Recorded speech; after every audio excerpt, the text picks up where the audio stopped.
Hey, I'm Marty from Koufax Sports, and you're tuning in to T-ball practice template number 18.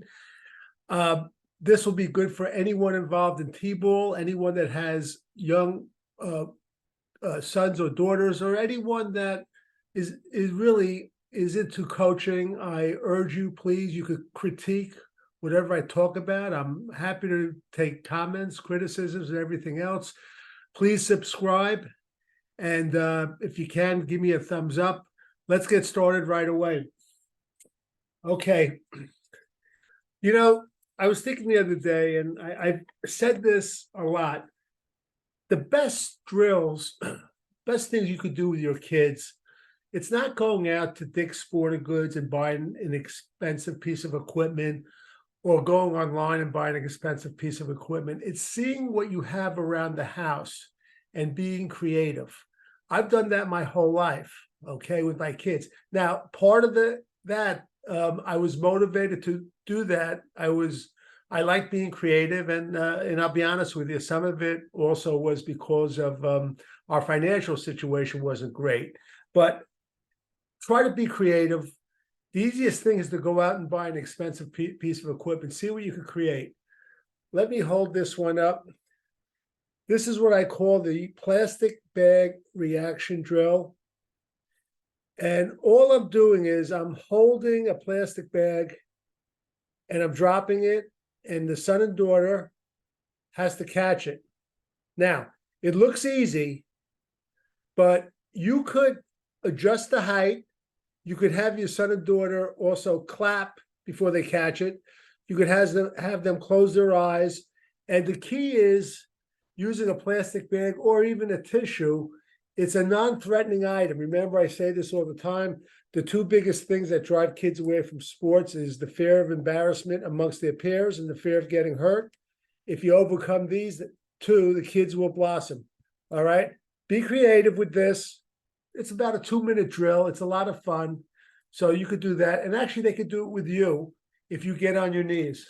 Okay, so that's the plastic bag reaction drill.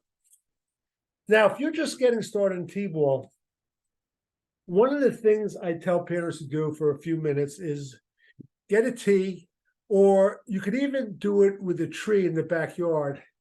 And you could wrap around 3 different colors of, and I guess they're called painter's tape, we get at the home center.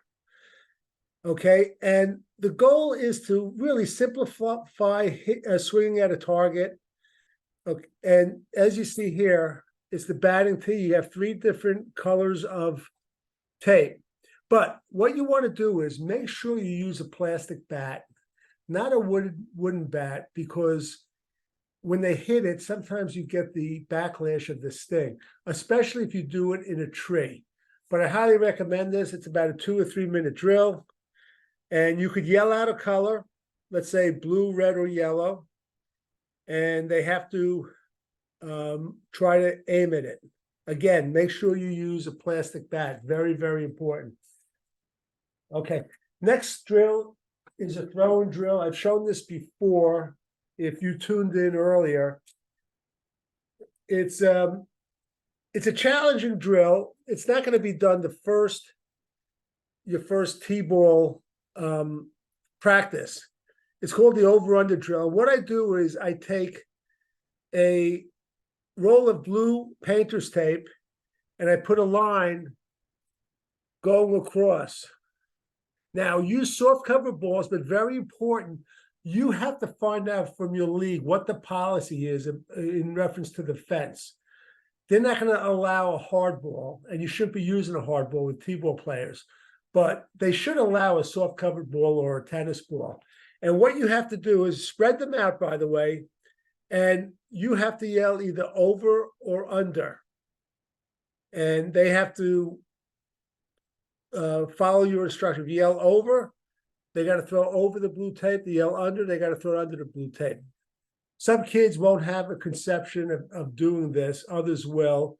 And you'll see you have to spread them out because the ball will go wild on some of the players. Keep in mind, too, a lot of time it goes wild because their head is moving. If we could get their head somewhat still, it'll reduce the amount of wild throws. Okay, the fact that they're aiming at the blue tape will help keep their head a little steadier. Okay, and we'll go to the next one. Now, this is a drill I put in, and it's related to the drill following. This is the distance throw drill. To be honest with you, it's a very ambitious drill for T-ballers.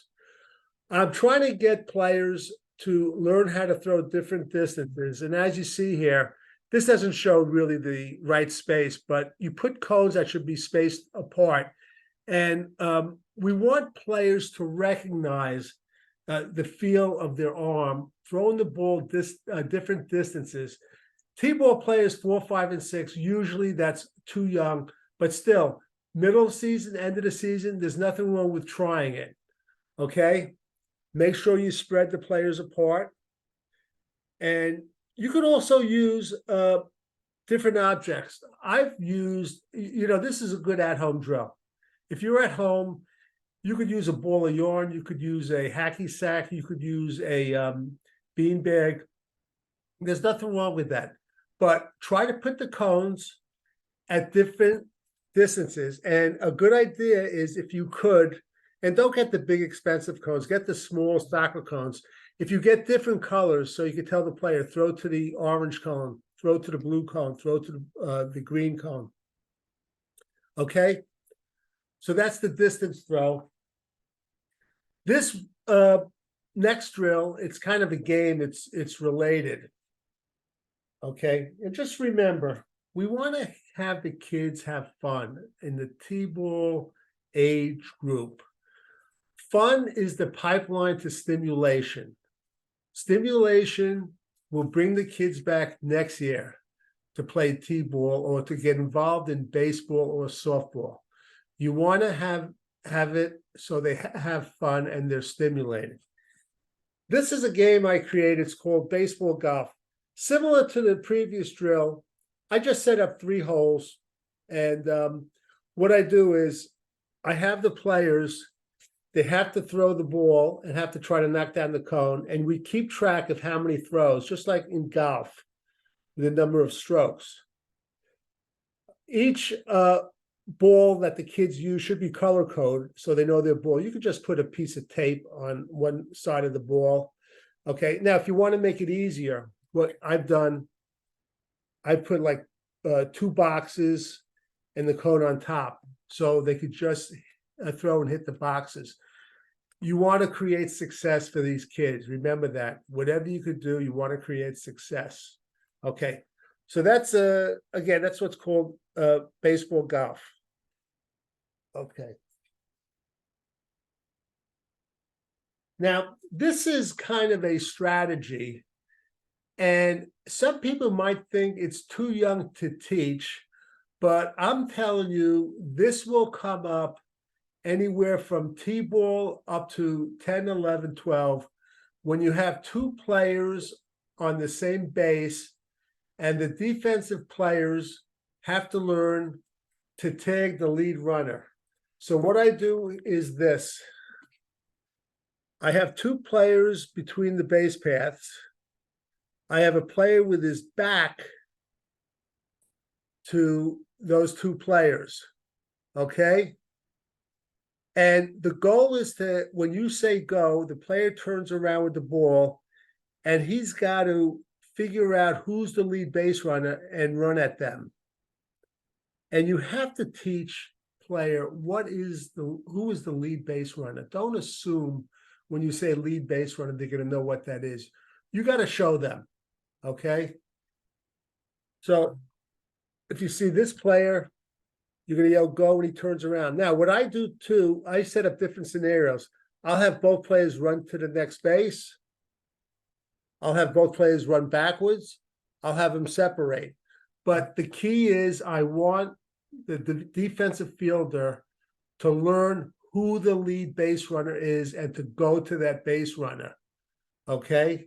I remember when I was a kid watching a game, and actually the catcher for the Cincinnati Reds, he was his name was Boone, is part of the Boone family, like the coach of the Yankees. And they pitched a ball, and there are two players that were literally stuck on second base. From home plate, Boone ran out to second base himself. He didn't throw the ball, and he got the lead base runner out. So it's a great concept, and they're not going to get it the first time, okay? Now, remember, too, and not just for this drill, other drills, and I'm going to go into a couple of batting techniques later. But what I find in sports is that a lot of times if a player, and I don't care if it's baseball, basketball, or football, if he's doing like 10 things wrong, don't try to correct 10 things. Try to correct the most important things according to what you think the most important things are.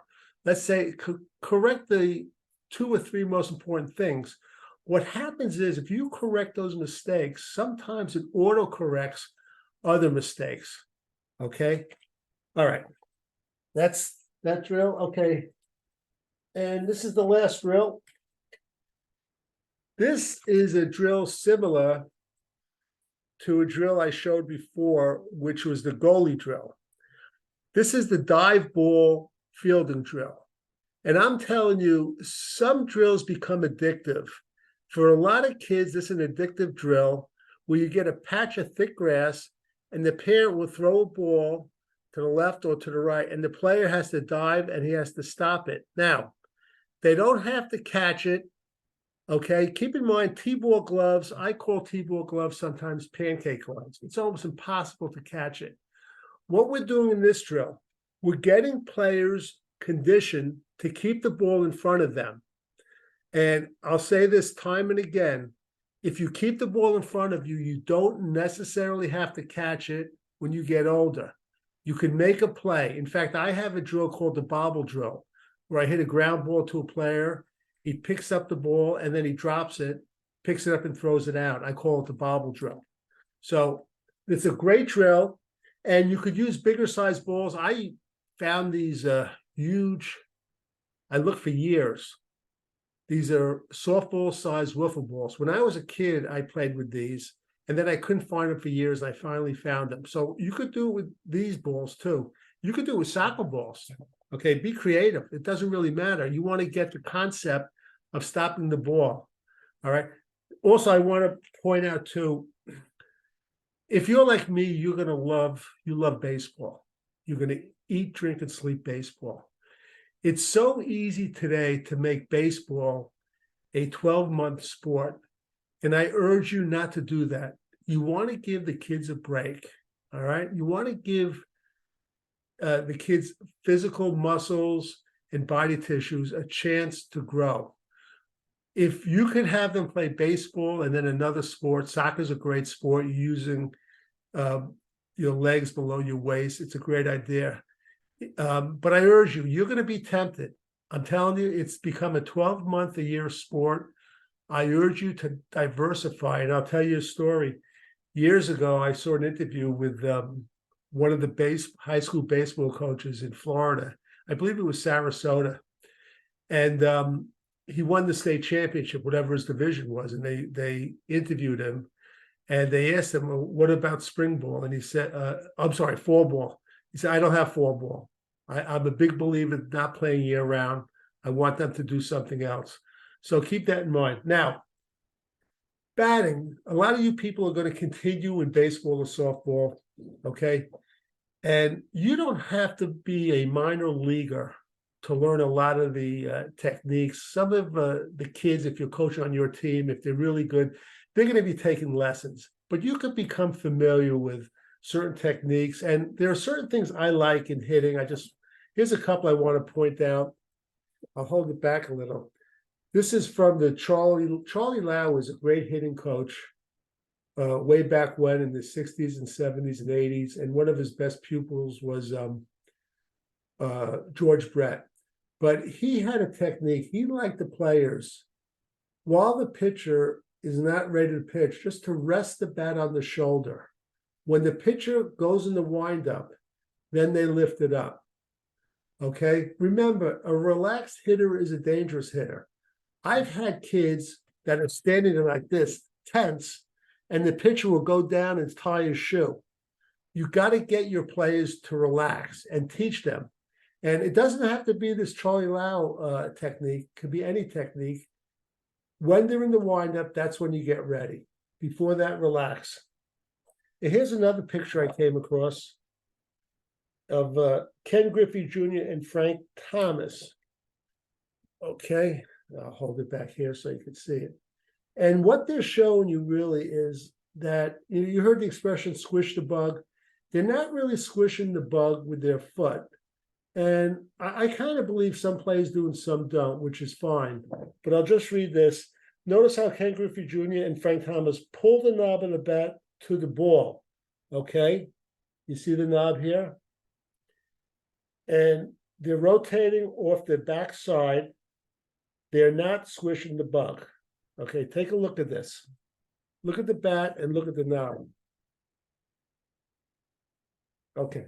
All right. So that's going to wrap it up. Please subscribe. And I say this every week.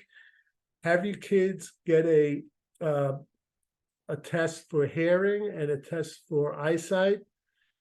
I'd like to invite you. I have a new program, a video program. It's called the Friday at 1 Sports Hero. Every week, I have a new sports hero. Please go to Koufax Sports and please subscribe to that and anything else. So that's going to wrap it up. And until next time, I'll meet you at third base.